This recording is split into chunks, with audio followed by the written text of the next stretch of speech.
Eddie G, can you take us back to the WWF in 1996 after Kevin Nash and Scott Hall had left the company and headed to WCW?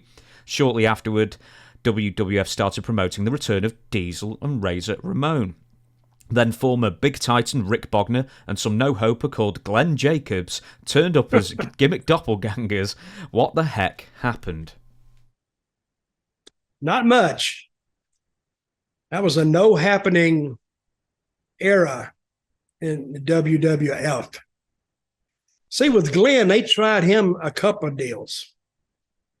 They did the dentist first, which was the shits. I mean, he was a dentist, remember? Here's a good one. There was no teeth in the character. That's pretty good, huh? Mm-hmm. There was nothing to chomp into. Then they took him and made him this Diesel character, which still there was no gas in that tank, buddy. Mm-hmm. That's another good. And then they made him KANE.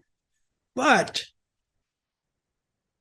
if anybody hasn't figured this out yet, with KANE came what? A story. A story built in with Undertaker. That's all wrestling is stories and relevance. Because now, by him being associated, according to him, by genetics, that's a built-in angle with Undertaker. Built in. That's where it's going. Everybody can see it's going. And I think KANE, didn't he have Paul Bearer as a manager during that part? He did, yeah. Oh, yes, he did. And I love Glenn. I met him when I first met Glenn. And I tell the story on my website. If you want to go to it, I'm still getting it up and running. But there's still, you can read the stories. It's where I first met KANE. I met him on some independent show in southern Indiana, I think, maybe Illinois. And I'd never seen him before. I went, and he came over, and he knew who I was, and he introduced himself, which, I was appreciative of. And I asked him where he was from. He kind of told me, and he was trying to get into wrestling, and I worked with him that night. And what amazed me about him is he was so light for such a big guy, and Taker too. Both of them for such big guys. They were princes, not princess, but princes. I mean, they were like silk. And I told him, where did he learn?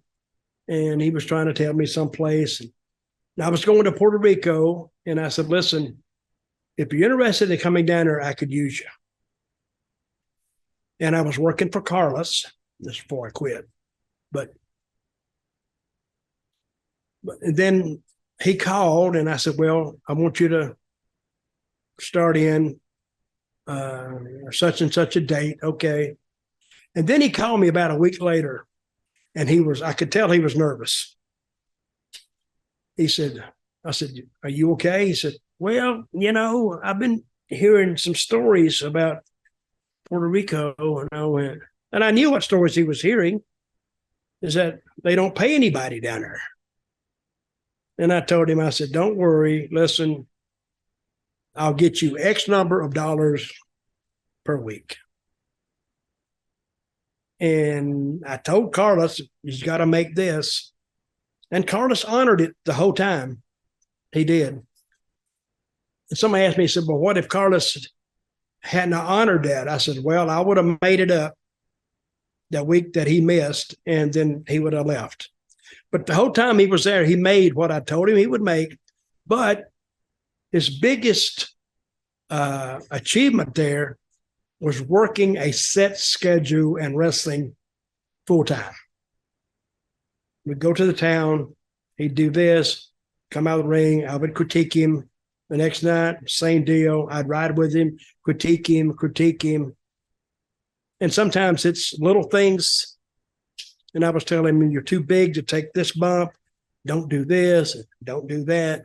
But never in a tone to where it's demeaning. It's in teacher mode. It's what it is. And then I would ask him, you know, if you got any questions, ask me, because this is where you're going to learn. And then I think he left. He went to Smoky Mountain for a little bit.